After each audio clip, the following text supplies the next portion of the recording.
In this video, we are going to explain how the Dutch government works. We will see that it is divided into 3 different levels.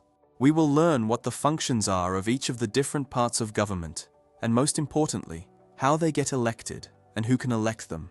All this information is needed to pass the Dutch integration exam. So, without further ado, let's start. The Dutch government is divided into 3 different levels, each with their specific tasks and functions. The first level is the level of the local government called gemeenteraad. This level is basically responsible for local business, such as garbage collection, road maintenance, and social support to citizens. At the second level, we have the Provinciale Staten. This regional government is in charge of nature conservation, spatial planning in the province, and coordinate regional projects. And at the third level, we have the national level, located in The Hague and is called Rijksoverheid. It deals with national and international issues, including defense, health, and foreign affairs. Let's start at the lowest level of government, the municipality, or as we say in Dutch, de gemeenteraad.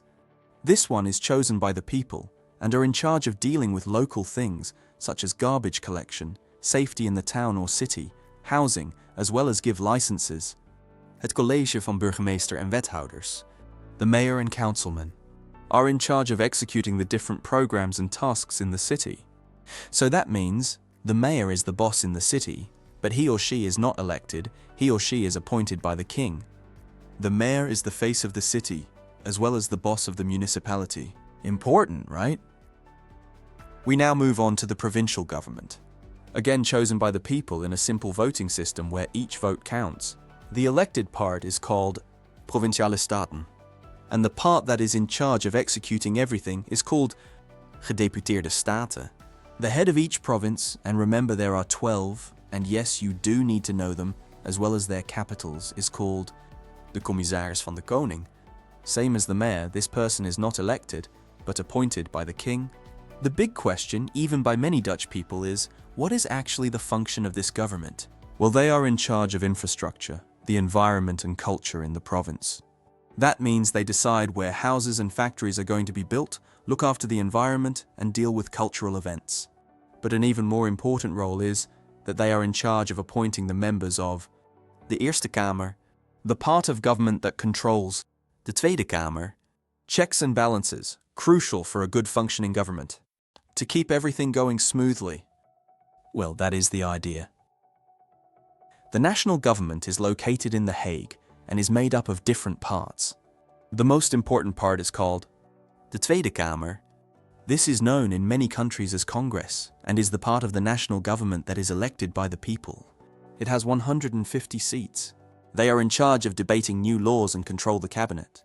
Next there is the Eerste Kamer, which is known as the Senate. There are 75 members, and their function is to control and ensure the legality and practicality of new laws and vote on them to either send the law to the king to be signed or send it back, rejecting it. De regering, this is the king and the ministers. Het kabinet are all the ministers and secretaries, the people that are in charge of executing the new laws and run the different departments. And finally, we have to talk about the word een coalitie. Those are the political parties that work together to form the government. As you can see, rather complex, but not very different from other countries. Now let's talk about the functions of the king. The king is the head of state, but is not the boss of the country. That would be the prime minister, or as we say in Dutch, de minister-president. The king has some important functions. The first one is a ceremonial function, the opening of parliament. This is known as Prinsjesdag, and is done on the 3rd Tuesday in September. On that day, the king opens the new political year and reads what is known as de troonrede. This document, which is written by the Prime Minister and his cabinet, explains the goals and costs of what the government wants to do in the upcoming year. His other jobs include, he has to sign all laws and appointments. He doesn't have an option, he has to do it. Yes, zero opinion, the constitution says that he has to do it. He also represents the Netherlands abroad, but not in a political way. The king sees himself as apolitical. No, he represents the Netherlands in a more marketing kind of way. And another important task is to give advice to the Prime Minister and offer guidance during the formation of a new government. But remember, he only gives advice, but in the end, it is the politicians that is the Prime Minister and the other ministers that decide. Let's find out who can participate or vote in what election.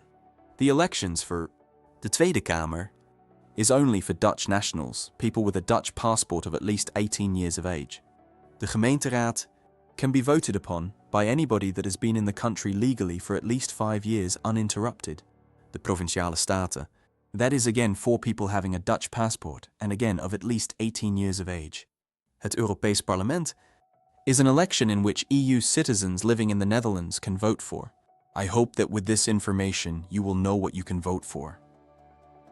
So how does the voting process work? Voting in the Netherlands is done in the format of simple representation. People vote for a political party or cast a vote for a specific person within that party. The party with the most votes wins the election and will win with that the chance of trying to form a government first. Yes, that means that the winner doesn't automatically get to become the ruling force in the land. They will get the first shot at forming a government, but if they don't succeed, the next biggest party gets that chance. Imagine 10 million people participated in the election. Party A got 3.5 million votes, which equals 35%. In Congress, we have 150 seats. They will get 35% of that. That would come down to 52 seats for this party. They do not have a majority in Congress. That would be 76 seats. The party has to form a coalition with one or more other parties. If that doesn't work, they can't get that done, then the second place in the election gets a go at it. So that means that each vote counts. There is no cut-off limit for parties. All votes are counted, and it is the end results of all casted votes that give the number of seats a party gets in Congress. Each person gets one vote, which can be cast in person at a voting location. Stembureau. If you can't vote yourself, you can authorize somebody to do it for you. That is called een volmacht. Here you have it, all the information you need for this part of the KNM exam. Check out the videos on Dutch culture and history to get an even better preparation of the exam. Good luck and see you next time with more information on Dutch culture, history, and language.